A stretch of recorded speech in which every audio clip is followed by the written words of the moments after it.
Buenos días, vamos a dar comienzo al panel con el temario de corrupción. Va a exponer el juez Michael García.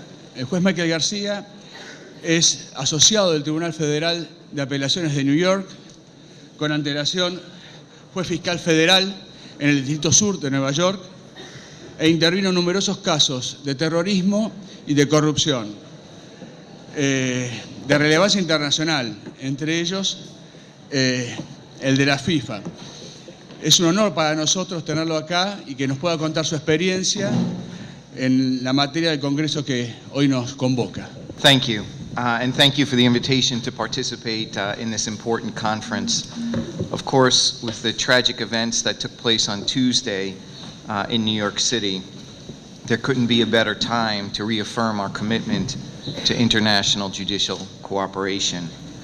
It's an honor to be here, to be part of this panel with such distinguished colleagues from the judiciary and from OAS.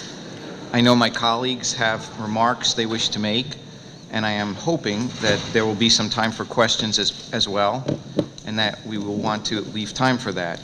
So I will try to be relatively brief in my remarks and try to raise some ideas or some thoughts that we can explore later on this panel. And I hope that this panel can be more of an interactive experience, a discussion among the panelists, again with some questions, because these are important issues of cooperation and that exchange of ideas and of thoughts rather than us talking at you and trying to explain things, I think is key to really making progress in that area. As you heard a little bit about in that introduction, I bring something of a diverse background to my views on corruption cases. I served as a federal prosecutor, as the United States Attorney in New York City, and now I sit as a judge on New York State's highest court. I have seen corruption investigations from both those perspectives, but in addition to those two roles, I've seen the process from both systems, from a federal system and from a state perspective. And both of those systems have their advantages. I've also served as Interpol's Vice President for the Americas, an organization dedicated to international police cooperation. In those various roles, I've experienced firsthand the challenges facing us in corruption investigations. Those done within the country, without the need for international cooperation, and even more challenging, those requiring such cooperation and coordination. Internally, you can see playing out right now in the United States, we have had challenges on finding the right laws to fit the bad acts. On the federal side, we've had recent dramatic changes in how the public corruption laws have been interpreted by our highest court, by the Supreme Court of the United States. And as a result of those new legal rulings, you've seen convictions, particularly some big convictions in New York, overturned and thrown out, and trials have to take place again. The law and the lines in corruption, above all other areas, have to be clear. I think there can't be any gray areas in corruption cases. So it's critical and fair to everyone in the process to have commonly understood rules, carefully drafted, easily understood. In the context of international cooperation, those laws may make all the difference. As requests for information are made, countries must demonstrate that their laws are essentially the same or cover the same conduct that the laws of countries that are requesting the information do. It must be demonstrated that the investigation is for conduct that would in fact be a crime in the country that request is made to. This can be a frustrating process. Cooperation ahead of time and making clear the rules and the expectations can make a difference. I know the team at the U.S. Embassy here has done a lot of work in that area. Cooperation among investigators, sharing information to the extent possible, can also lead to joint efforts that produce faster results. Time is of the essence in many of these cases. Defendants can flee, assets can disappear, and international requests take time. Translations take time, transmission through appropriate channels takes time. There may be follow-up even internally. I know when I was making requests that went through the U.S. Department of Justice, those took time. There's delay built into the system itself. Extradition requests, when defendants are found in another jurisdiction, also present unique challenges. Some are similar to requests for information, such as the need to show the charged crime as a crime in the other country, and some are unique. Defendants will be entitled to process, to hearings in the extraditing country. A certain amount of proof of the charges will have to be presented and made public. Different standards of proof may apply, or different interpretations of legal terms, such as probable cause, may also lead to delays. The proof produced may be weighed differently. Countries have different views of the value or even the ethics of using cooperating witnesses. Should pleas be given to these witnesses that allow them to avoid jail time, sometimes for egregious conduct, in order to obtain their testimony against higher-ranking officials? Can their testimony, motivated by self-interest, a good deal, ever be relied upon or even considered trustworthy? My experience has been, from cases ranging from terrorism to narcotics to public corruption, that cooperating witnesses and plea bargains are essential to successful prosecutions. While sharing many challenges with other complex investigations, corruption cases are unique in many ways. Trust is the issue of the day in many ways. Questions are always raised wherever these cases are done concerning the motivation of the prosecution. Can we trust this case is being done for the right reasons?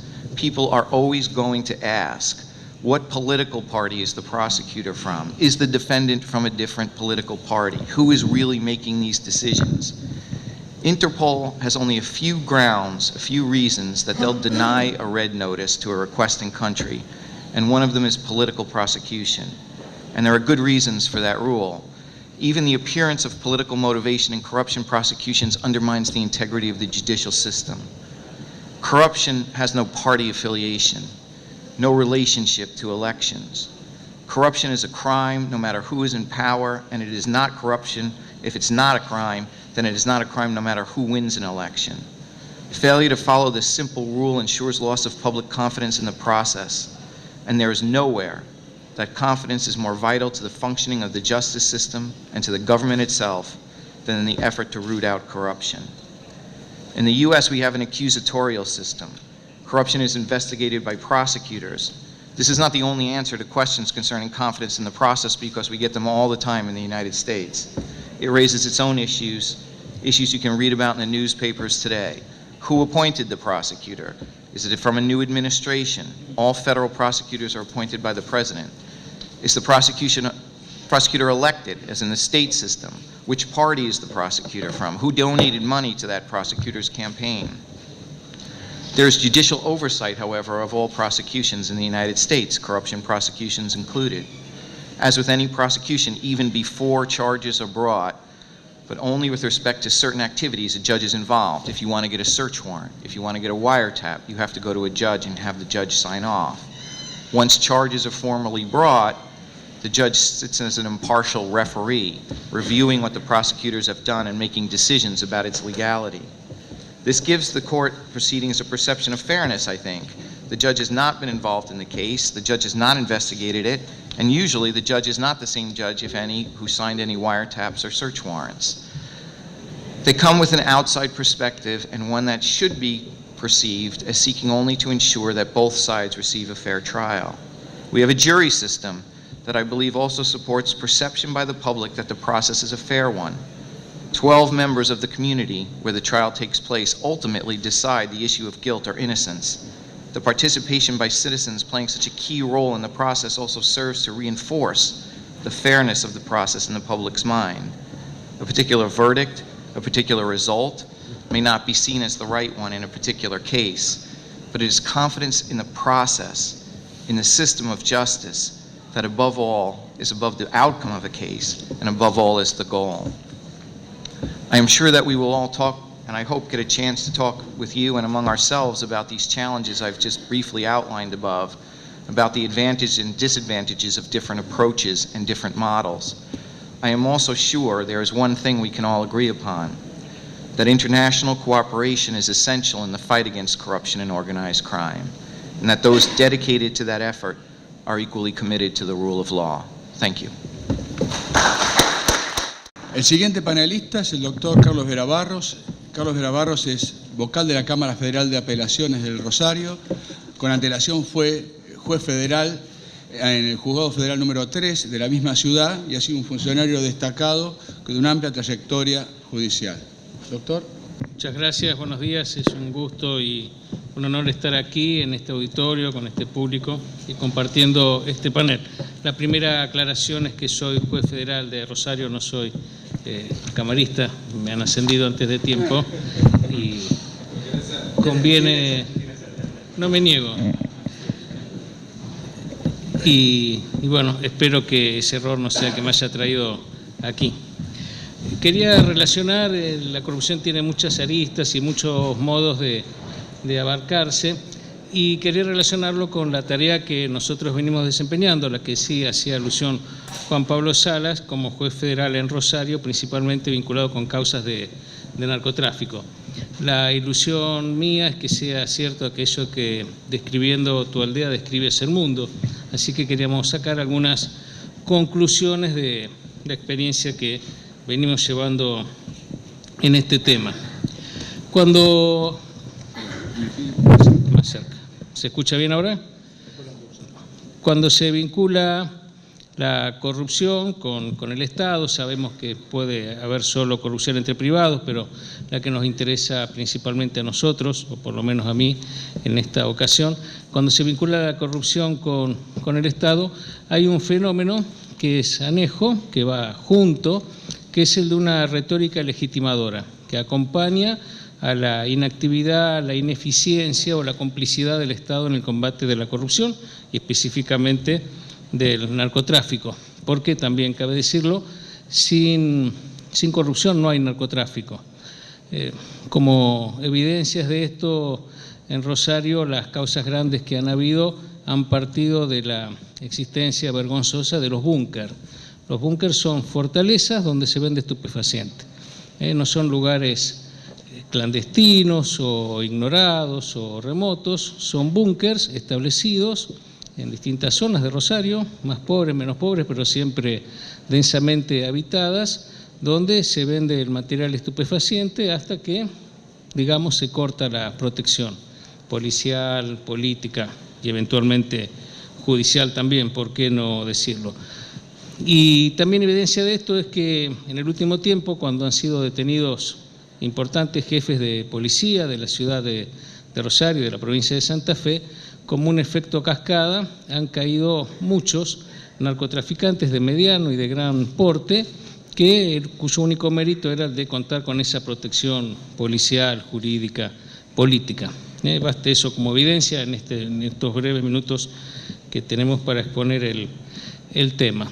Entonces ocurre que la corrupción va siempre de la mano de una retórica legitimadora, ya dijimos, para esconder, para disimular incompetencia o complicidad del Estado. El Papa Francisco, cuando era cardenal Bergoglio todavía, rastreó esta dupla en las Santas Escrituras. Menciona a Lucas y dice que cuando Jesús denunciaba a los corruptos, bueno, enfureció a estos hombres que se reunieron para ver qué podían hacer en contra de él. Y dice que forma todo parte de una cultura de la corrupción. Hay un complejo de incuestionabilidad del corrupto que genera entonces una atmósfera de triunfalismo que también lo acompaña y esta furia de la que hablaba Lucas. Bueno, esta retórica legitimadora forma parte de toda una serie de argumentos que son falaces, que son verdaderos sofismas. Y los sofismas, como se sabe, el mejor modo de combatirlo es el sentido común, pero mientras tanto la gente, uno mismo se ve enrollado en la lógica del silogismo. Entonces intenta muchas veces destruirlo lógicamente, y estos retóricos, digamos, cuentan con todas las publicaciones a su favor y alguna aquiescencia, y lleva más tiempo. Pero lo que nunca falla es el sentido común que termina imponiéndose. Y la retórica entonces cae, porque si la retórica no cae, la asociación entre la corrupción, la inactividad del Estado y la falta de reacción de la opinión pública lleva directamente a la captura del Estado, la captura sistémica, al Estado fallido si seguimos esta evolución. Primer argumento que se menciona históricamente y figura en la literatura, no es un patrimonio de la provincia de Santa Fe, es que la lucha contra las drogas es una lucha perdida. Una guerra perdida, se utiliza también la referencia bélica, haciendo alusión a la famosa guerra contra las drogas, el paradigma de Nixon de 1971, reflotado después por Reagan y por Bush, y que tiene como principal exponente de la politización del sistema y del fracaso del sistema, bueno, la operación Justa Causa, como se llamó, la invasión de Panamá y el apresamiento y posterior condena de Noriega, que incluso algunos ven vinculado con la intención de retener la entrega del canal por algún tiempo más. Bueno, entonces cuando se habla de guerra perdida se hace alusión a todo esto, son argumentos que denotan y que también connotan una guerra contra las drogas, guerra fracasada, guerra interesada también en muchos casos. También para descargar responsabilidades se habla de que se trata de un fenómeno nacional, cuando hablamos de las provincias, o incluso internacional, lo cual es cierto, como todo sofisma tiene mucho de verdad, pero eso no lleva a la inactividad, sino al contrario a la coordinación, que es el motivo de esta reunión, de este congreso, de este seminario. Cuando se habla también de que es un fenómeno internacional, bueno, aparece de nuevo la vinculación con el imperialismo, porque si se habla de coordinar políticas, bueno, las políticas que vienen impuestas por los países centrales suenan entonces como una imposición fruto del imperialismo. Con lo cual se nota claramente el efecto enervante de esta prédica, de esta retórica, que además de justificar al político, lo que busca es anestesiar a la opinión pública para que ésta no reaccione. También se habla, y esto lo saben muchos de los que están aquí presentes, de la imposibilidad de un combate independiente contra las drogas, contra la corrupción en general. Cualquiera que denuncie, bueno, es portador de un interés particular o partidario o político o de autopromoción o de venganza personal. En este sentido, y como dice el tango, el corrupto nos quiere a todos en el mismo lodo, todos manoseados. Y podríamos responderle con el sentido común, diciéndoles lo que ocurre es que el ladrón cree a todos de su condición. Otro argumento de esta retórica, otro sofisma, muy presente también, muy dialogado, muy presente en la literatura, es la receptividad del lavado de dinero. Sirve para nuestras economías, para la desocupación, genera inversión, trabajo, empleo. Entonces, debe tolerárselo. Hindley-Hartmann, en este sentido, habla de una corrupción blanca. Solo hay una corrupción negra en la que todos estamos de acuerdo que debe combatirse. En el medio hay una corrupción gris, que algunos sectores dicen debe permitirse y otros que no, y una corrupción blanca que es aceptada en forma silenciosa. Otro argumento muy reiterado es acotar la discusión o el combate a la corrupción o al narcotráfico, en este caso concreto, exclusivamente al ámbito penal. Eso descarga las conciencias y entonces toda la materia es materia penal, todo en definitiva termina siendo responsabilidad de los jueces penales, de los jueces federales penales que combaten el narcotráfico. Y con eso estamos dejando de lado no solo las responsabilidades políticas, sino también las responsabilidades administrativas. ¿Cuáles serían esas responsabilidades administrativas? Bueno, en un proceso penal es un proceso largo, adversarial, como mencionaba recién, en Estados Unidos, y eso atendemos también en Argentina, con producción de pruebas, con presunción de inocencia, pero ¿qué ocurre en el ámbito administrativo? Es decir, ¿qué ocurre con la existencia de 4 o 5 búnkers en la zona de la jurisdicción de una comisaría? ¿Qué ocurre con ese comisario? ¿Solo se puede sacar ese comisario si se demuestra que estaba vinculado con el narcotráfico? ¿O podemos aplicar sanciones administrativas de postergación en el ascenso, de traslados o de algún otro tipo de sanción administrativa que requiere un grado de prueba menor, o que se prueba, digamos, en forma mucho más sencilla, la ineficiencia? Y ni hablar de la responsabilidad política. cuando se ciñe la investigación o la cuestión a la cuestión penal, bueno, se deja de lado toda la responsabilidad política, en lo que juega principalmente toda la prevención, que es ajena al ámbito penal propiamente dicho. ¿Qué prevención? Bueno, la prevención de que el delito no se cometa, pero también la prevención en sentido amplio, las políticas de bienestar, de generación de empleo, de generación de esperanza, de educación, de intervención en las villas, en los barrios.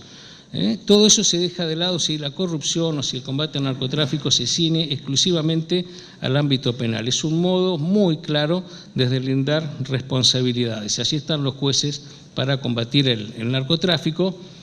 Los políticos no tenemos nada que hacer. Y en los países federales esta cuestión se complica con el hecho de que en Argentina, por ejemplo, los delitos de narcotráfico son de jurisdicción federal, es decir, solo intervienen la justicia federal, y esto está por verse, porque bueno, sabemos que el narcomenudeo y que a veces hay zonas grises.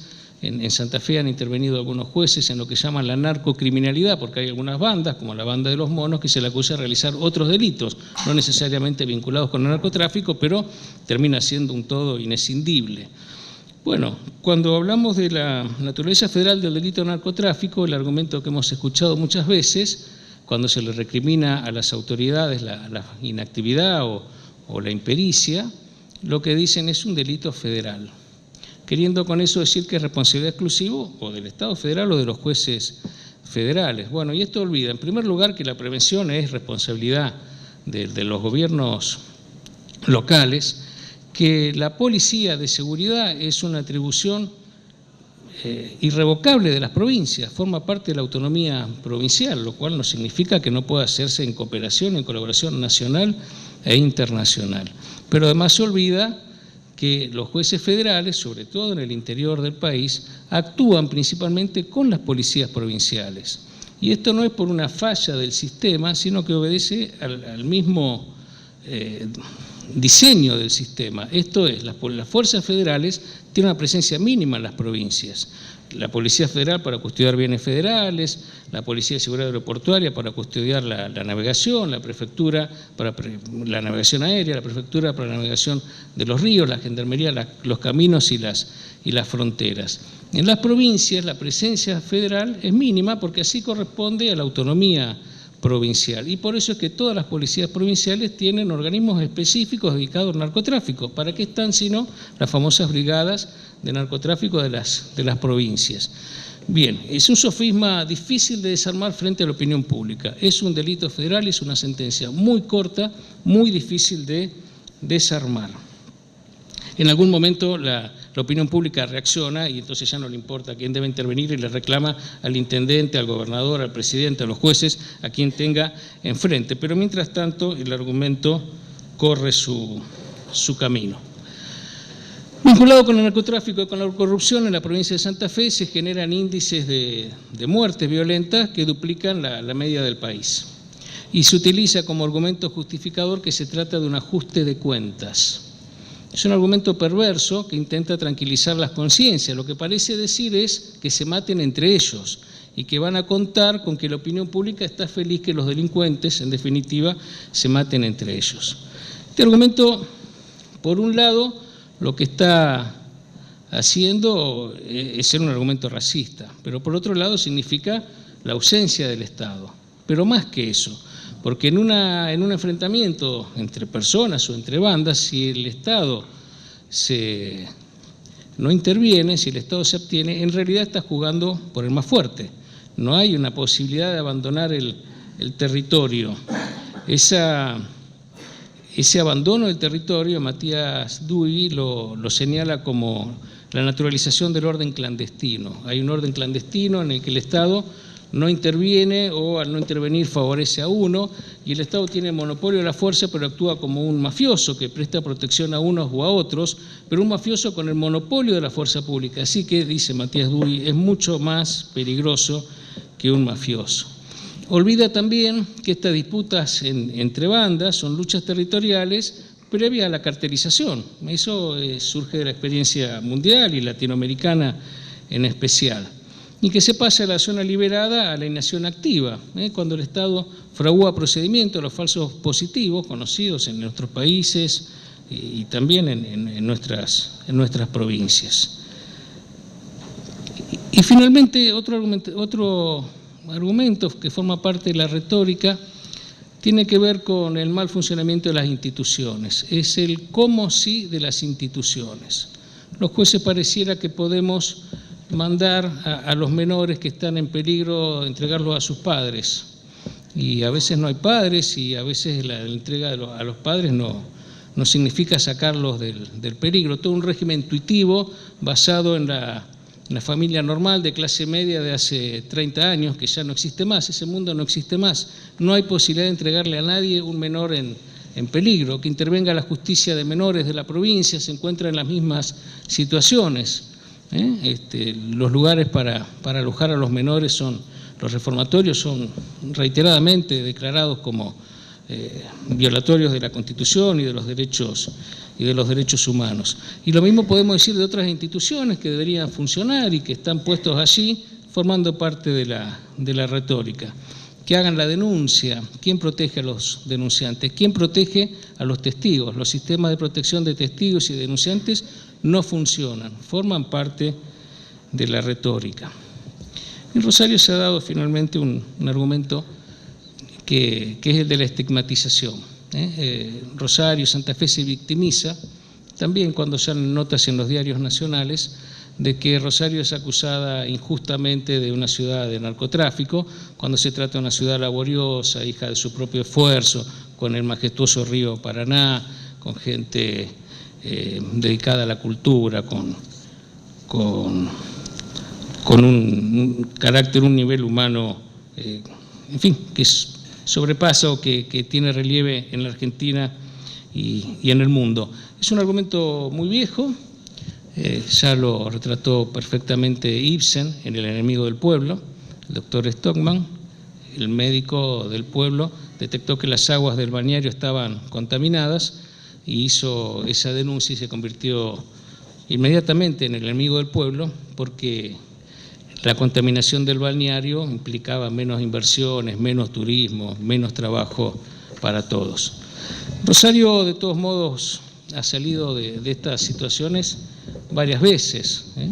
Rosario hemos sido acusados en la crisis del 2001 de comegatos, y antes, en la época de la mafia, Rosario fue la Chicago argentina, Agata Galifi, Chicho Grande, Chicho Chico, y también fue acusada de una ciudad prostibularia y de rufianes, en la época de la prostitución, de la Suite Migdal, que hizo base principalmente en Rosario. Así que tampoco es un argumento que sirva para amedrentar, se repite mucho, yo creo que sin ninguna posibilidad de éxito. Finalmente, entonces, este discurso justificatorio de la corrupción y del narcotráfico, para justificar su inacción, lo que hace es desnaturalizar al Estado. El narcotráfico está en contra del Estado, un discurso que lo justifique o una retórica que lo legitime va en contra misma del Estado. Pero la lógica perversa de esto es que esta asociación entre el Estado y la corrupción en distintos niveles del Estado está dirigido entonces al único sector que puede reaccionar, que es el de la opinión pública. Si hay corrupción, si el Estado colabora y si la opinión pública está anestesiado, el camino está libre, expedito para el copamiento del Estado. Así que lo que queda es plantear una lucha, en recuperar la acción del Estado y revalidar el rol de la opinión pública para sacudir el Estado y para, en fin, evitar la corrupción pegándole a esta retórica que intenta legitimarlo. Creo, en definitiva, que por ese motivo es que estamos hoy reunidos aquí. Muchas gracias. El siguiente expositor es el doctor Jean-Michel Arrigui. A pesar de que su apellido indica que es de Córcega, es uruguayo, nacido en Montevideo, es profesor de Derecho Internacional en diversas universidades del ámbito americano y europeo, y para nosotros es un honor tenerlo acá y que pueda contarnos su experiencia. Muchas gracias. Bueno, muchas gracias. Es un placer estar acá en este encuentro que en mi carácter de secretario jurídico de la OEA vengo promoviendo con algunos amigos y colegas acá presentes desde hace ya un año por lo menos. Mi trabajo, así como hay gente que vende Coca-Cola, yo vendo derecho interamericano. Y es tratar de convencerlos a ustedes de que ese es el espacio, porque no tenemos otro, somos parte del sistema interamericano, nos guste o no nos guste. Nuestros países van a estar en las Américas siempre. Por lo tanto, tratar de discutir con ustedes e intercambiar después cómo ir fortaleciéndolo y mejorándolo en este mundo donde, como se decía en la sesión inaugural, el secretario general, es muy difícil imaginar alguna situación que no tenga connotaciones internacionales y nacionales. Y el sistema interamericano, y acá viene mi parte de vendedor, ha sido pionero en muchos de estos temas. Ya en el 59 fue el primero en vincular el tema de la democracia como sistema de gobierno para los países de las Américas con la protección de los derechos humanos. Y en el 59, como consecuencia de ese vínculo, se crea la Comisión Interamericana de Derechos Humanos, a la que también se hizo referencia por parte del presidente Lorenzetti sobre su trabajo en Argentina, por ejemplo. A fines de los 90, 95, 94, se empezó a discutir la posibilidad de tener un mecanismo, una convención interamericana para combatir la corrupción. Debo reconocer que yo era de los más escépticos. Muchos de los Estados miembros de la organización dijeron no, este es un tema de la exclusiva soberanía interna de los Estados, no es un tema de la cooperación internacional ni de normas internacionales. Me equivoqué y creo que los que decían eso también se equivocaron. Finalmente, en el año 96 se adoptó la Convención Interamericana contra la Corrupción, que es el primer instrumento internacional en la materia. Luego fue seguida por convenciones a niveles de otras regiones y a nivel universal. Y en el año 2001, así como se había hecho en el 59 el vínculo entre democracia y derechos humanos, en el año 2001 la cumbre de jefes de Estado y de Gobierno de las Américas, reunida en Canadá, hace el vínculo entre fortalecimiento de la democracia y combate a la corrupción. Y se le piden a la OEA dos cosas. Se le pide que elabore una Carta Democrática Interamericana, que va a aprobar pocos meses después, en septiembre del 2001, y que establezca mecanismos para el seguimiento y la verificación de la aplicación en los Estados miembros de la Convención Americana contra la Corrupción. Y en el 2001, en Buenos Aires, se crea el mecanismo para el seguimiento de la Convención Interamericana contra la Corrupción, que se llama MESICIC. ¿En qué me equivoqué además? Me equivoqué en que la Convención Americana contra la Corrupción es de los tratados interamericanos, exceptuada la Carta de la Organización, el tratado que ha tenido más ratificaciones. De los 34 miembros activos el sistema tiene 35 Estados miembros, de los 34 Estados activos, ya que Cuba no está participando pese a no tener sanciones en este momento, de los 34 miembros activos, 33, salvo Barbados, han ratificado la Convención Interamericana contra la Corrupción. Y estos países participan todos en este mecanismo de seguimiento de la Convención. Yo no sé si hay ahora más o menos corrupción que antes. Eso es muy difícil de saber. Los casos de corrupción no se denuncian como las violaciones de los derechos humanos. Lo Lo que sí sé, y eso es fácil de comprobar, basta con ver los diarios de todos los países de las Américas, es que hay muchos más casos de conocimiento de la opinión pública y que están siendo tramitados por los juzgados. Y en ese sentido creo que el fortalecimiento de las legislaciones, y en ese sentido también creo que las distintas instancias de la organización que han elaborado leyes modelo en distintos temas, permiten esto que estamos viendo ahora. Por un lado, la Carta Democrática, que tiene mecanismos de apoyo a los países miembros y, en última instancia, mecanismos de sanción a los Estados miembros en el caso de ruptura del orden democrático o de violación. El sistema interamericano de derechos humanos, entonces estos tres temas se vinculan: protección de los derechos humanos, fortalecimiento de las instituciones democráticas y combate a la corrupción, en un tejido normativo que tenemos en el sistema interamericano y que uno de los objetivos de este Congreso es cómo lo seguimos desarrollando y fortaleciendo.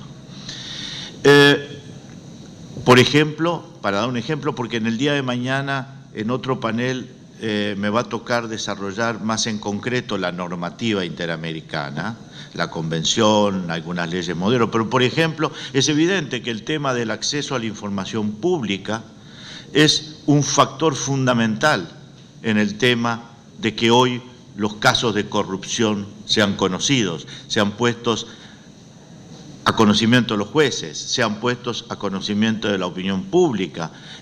En Uruguay ha renunciado el vicepresidente de la República por un caso de mal manejo de su tarjeta de crédito cuando era presidente de un ente del Estado, a lo que se llegó mediante un pedido de informes por parte de un periodista. Eso no era posible hace unos años. Y como consecuencia de eso, renunció el vicepresidente de la República. Eso tampoco era posible hace muchos años. O sea, por la ley de acceso a la información pública. En el caso del mecanismo de seguimiento que fue establecido en Argentina, simplemente para darles una idea, porque después me gustaría pasar a un intercambio con ustedes, muchos de ustedes trabajan muchos más casos y conocen más. Este mecanismo es un mecanismo de evaluación entre pares, o sea, dos países evalúan a un país sobre temas que se van eligiendo ronda por ronda de la convención, donde se reciben informes también de la sociedad civil del país siendo evaluado, y la ronda, el conjunto de los 33 participantes terminan formulando recomendaciones sobre puntos específicos. Todos estos informes están en la página de internet. En el caso de Argentina, Argentina ha participado desde los inicios, ya vamos en la cuarta o quinta ronda. En la ronda anterior, entre las cosas que se evaluó fue justamente el sistema judicial y los mecanismos de auditoría y el Poder Judicial en general. Así que ustedes pueden ver el informe sobre Argentina o sobre cualquier otro de los países de las Américas, cuál han sido la información dada, la evaluación que han hecho los demás países y las recomendaciones que se le han hecho a Argentina.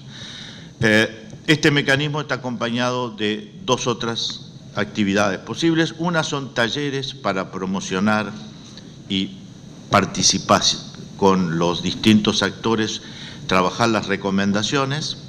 En Argentina se realizó un taller en el 2005, creo, y un nuevo mecanismo que en Argentina ya ha funcionado 2 veces, que son las visitas in situ, para verificar que la información que se da durante el proceso de evaluación de un país corresponde a la realidad, y en ese sentido los países evaluadores vienen y entrevistan directamente a los distintos actores de la sociedad. En el caso de Argentina ha habido una visita in situ en el 2012 y otra el año pasado.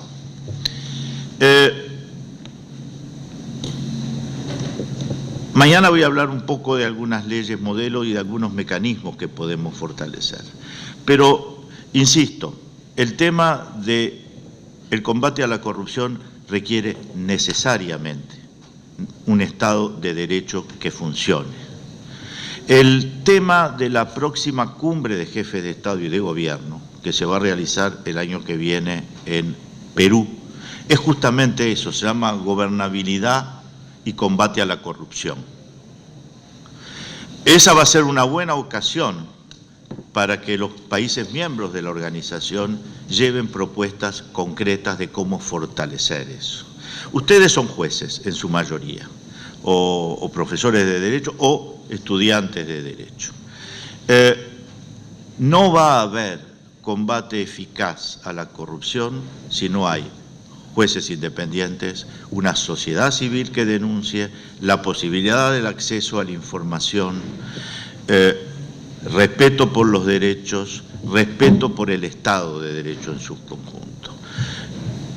Eso requiere el trabajo de todos y, como les decía, no fue fácil, pero hoy la comunidad interamericana, por lo menos, que es la que yo vendo, la comunidad interamericana está convencida de que este tema ya no es ni el tema de la democracia, ni el tema de los derechos humanos, ni el tema del combate a la corrupción, un tema que solo puede ser resuelto en el ámbito interno.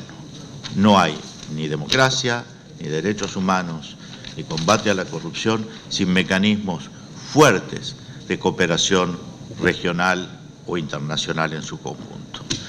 Muchas gracias.